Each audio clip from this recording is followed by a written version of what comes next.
incluidas camisas y ropa interior de hombre. Las ropas de Minino, el abuelo, eran confeccionadas exclusivamente por su esposa. Las ahijadas hacían la ropa del diario, así como la ropa de cama, sábanas, colchas con primorosos bordados y tejidas en gancho, carpetas y toda clase de monerías. Ponían especial cuidado en los vestidos destinados a los días de fiesta o para las serenatas de los sábados por la noche. Salto un poquito. Ahora que lo recuerdo, me parece curioso que entre tanto mujerío, nunca oí los pleitos o las críticas que con tanta frecuencia se dan hasta en los conventos cuando se reúnen dos o más mujeres. Tal parece que todas estaban tocadas por aquella paz y armonía que irradiaba de la dueña de la casa. A mí me tocó presenciar la llegada de Trinquis, una de las ahijadas que han quedado en mi mente para toda la vida. Este es otro personaje también maravilloso, la Trinquis, y sus maquillajes de payaso y de rímel, y como es tan linda que no necesita hablar porque es mudo. Esa es una de las virtudes de cómo logras describir todo de una manera llana, aparentemente sencilla, pero llegar a un vocabulario y una sintaxis que no se siente, es el logro tuyo como gran narrador. Yo te quería preguntar, como médico, pero después tomaste clases de taller literario o algo así. No, ¿verdad? Eso lo tienes porque eres un gran lector. Entonces, un gran lector puede ser un gran escritor. Y aquí está el ejemplo. La sintaxis, el vocabulario, las imágenes, la poesía que hay en muchas veces. Cuando leíste lo de Reinalda, que yo también lo traía aquí, pero no lo voy a repetir. Es realmente hermoso cómo describes a Reinalda, es todo un poema. Yo solamente para terminar quiero decir que recientemente fui a ver una obra de teatro de Luisa José Fuente, una obra, no, son 9 obras, que se llama Los Grandes Muertos, de Luisa Josefina Hernández, la montó la Compañía Nacional de Teatro. ¿Cómo disfruté la obra? Porque es más o menos este estilo familiar, esta saga, pero en Campeche. Ya nos cambiamos de... Pero también la llegada del barco, el boticario, el garañón que no podía faltar, las muchachas solteras, las que casi se inmolan para dejar la familia intacta. Todo esto lo disfruté mucho y digo, qué lástima que no hay más de esto. Aquí estamos hablando de teatro, pero en la literatura. Y te apareces tú con larga cabalgata y digo, pues ya, aquí está El Salvador. Y me encanta desde el título. Es una literación porque está diciendo dónde vamos. El arte, la cabalgata, puras aves. Pues de A está el libro. Muchas gracias.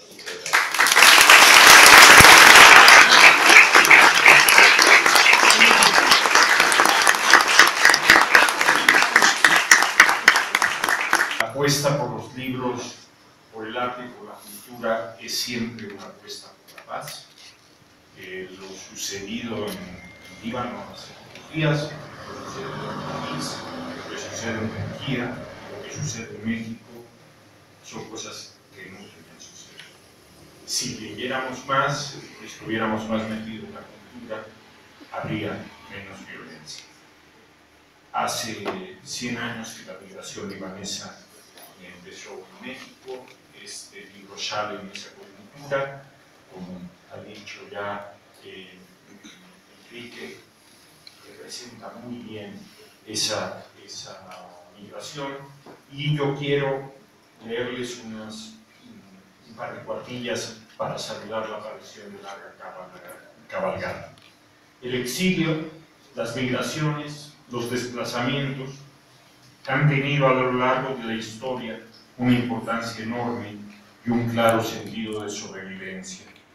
Se huye de condiciones climatológicas adversas, de persecuciones religiosas y raciales, en busca de trabajo y mejores condiciones económicas y por razones políticas. Son diferentes exilios, pero todos ellos conectados, creo, por un mismo deseo: no perder la vida y conservar la memoria. Uno viaja con costumbres, idioma y concepciones personales a cuestas. Trata de conservarlas y en ese proceso les da características particulares, a veces casi milagrosas.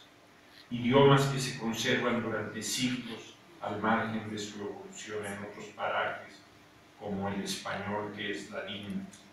Ritos que identifican a un pueblo, devociones que no se desgastan y la necesidad imperiosa de dejar testimonio de ello a través de textos, imágenes, melodías y monumentos. Es posible que sea la familia el núcleo que más pesa en ese sentido migratorio. Los hijos que se mandan lejos a ganarse la vida, a educarse, a salvarlos de un destino, las más de las veces funesto.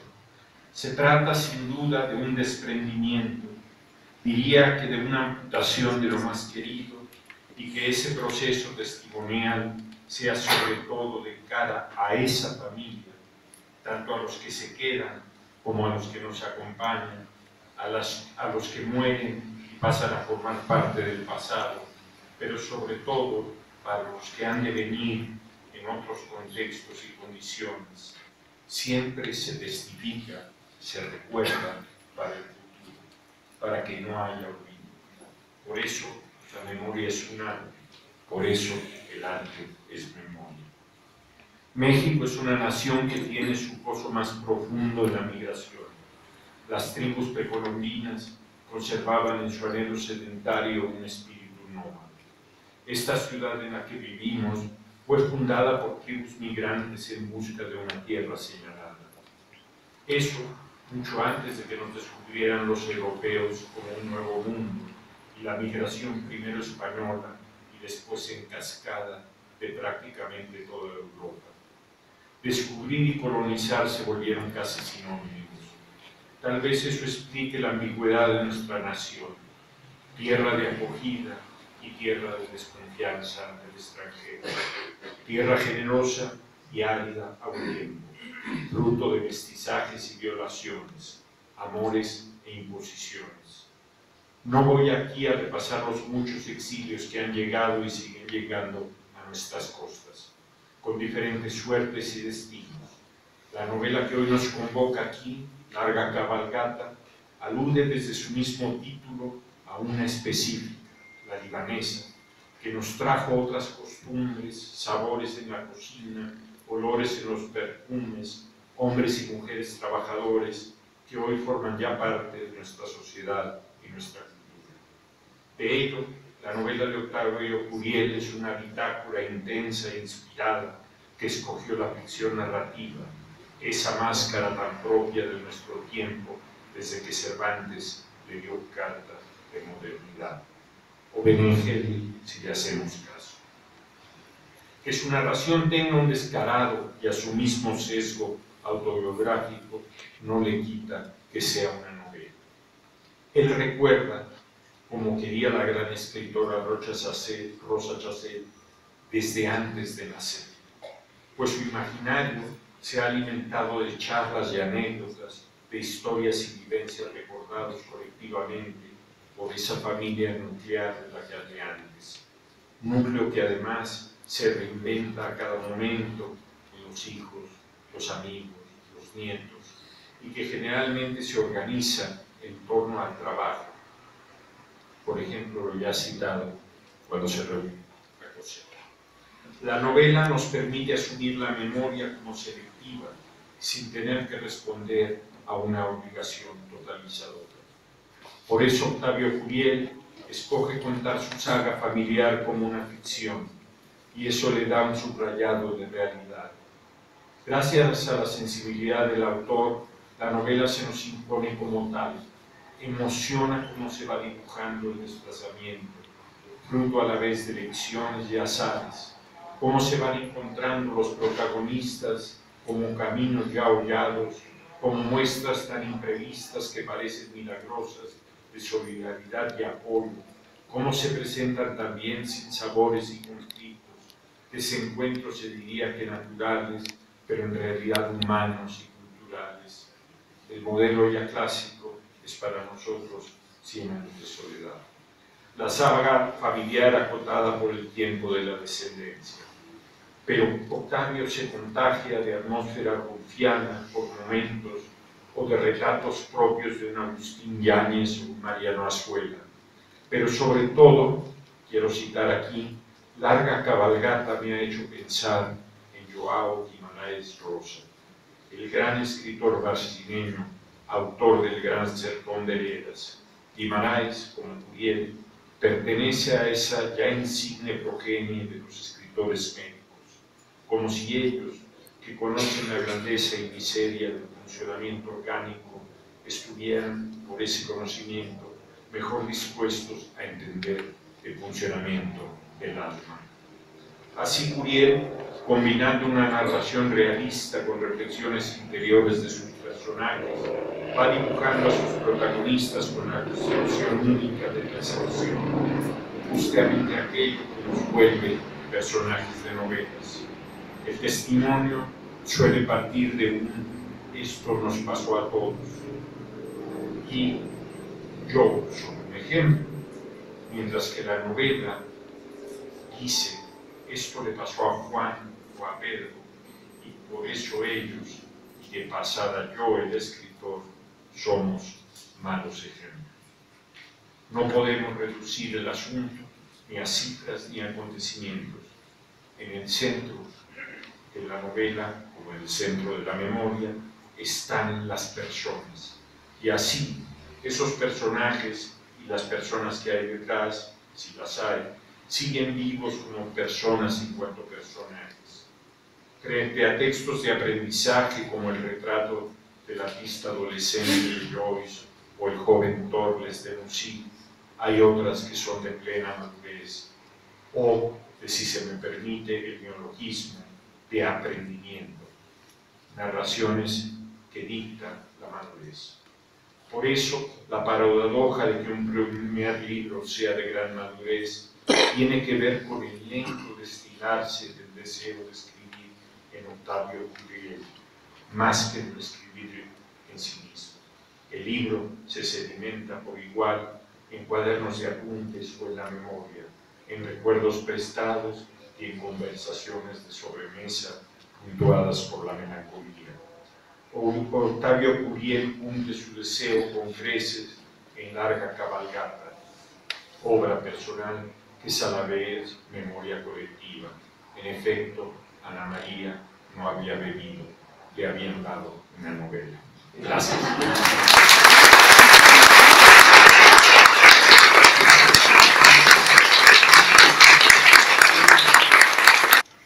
Vidas que se entrelazan, encuentros de amor y desamor, un poco de tragedia, algo de comedia, mucho de la condición humana y un clavado hacia otras épocas que ahora nos parecen tan lejanas, tan perdidas en el tiempo y en el espacio.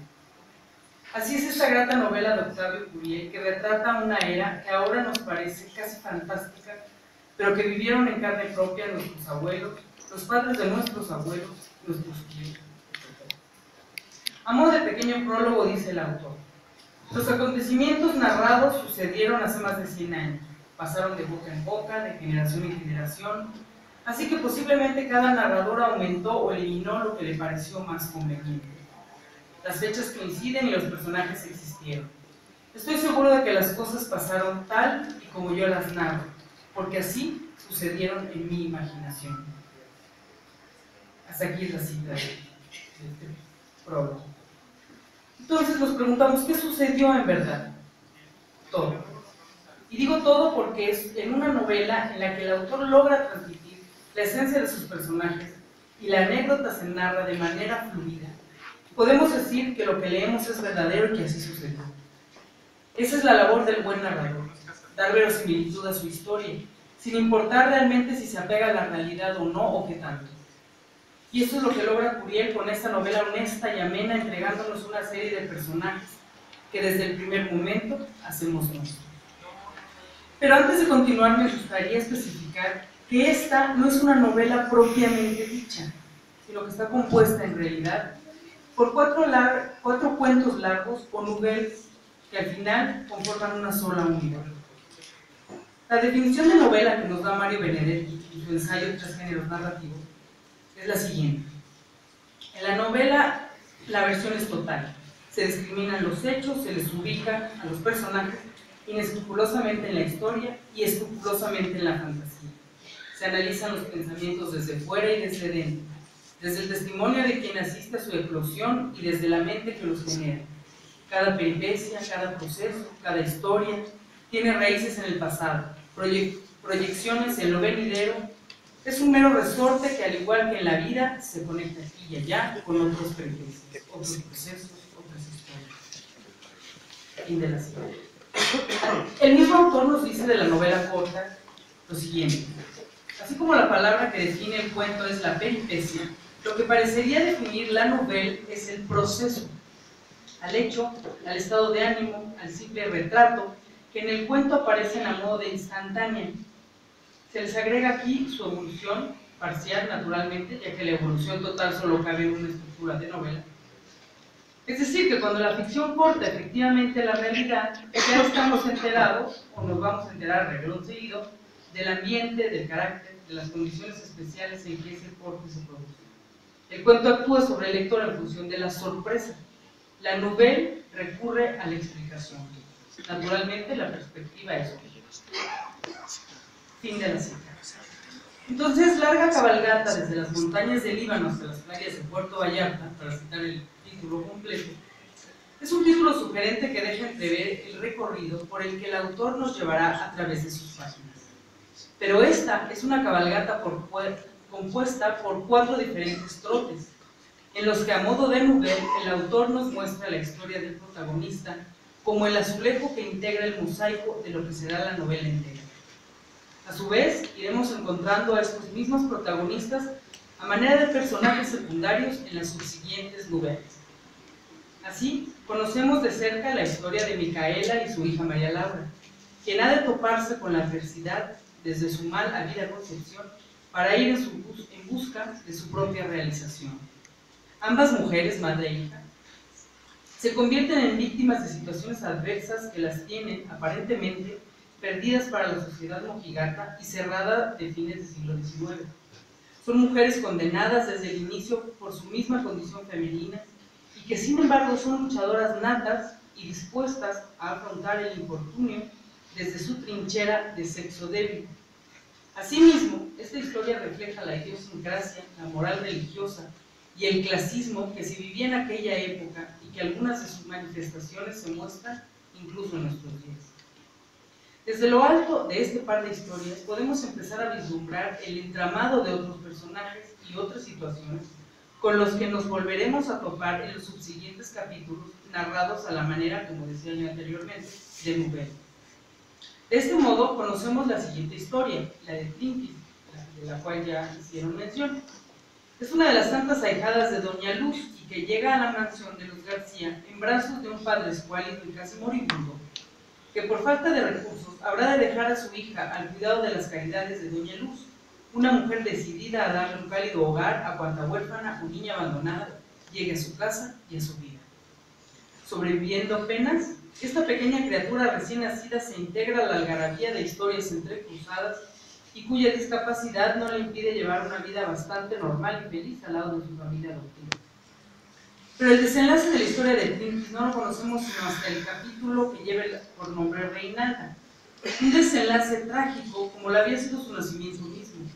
Pero para llegar a él habremos de conocer la aún más trágica historia de Reinalda, una joven hermosa y carismática que ha sido tocada por los embates de la tragedia desde antes de su nacimiento, ya que en esa familia el germen de un poderoso padecimiento ha sembrado su maldad, pasándolo de una generación a otra.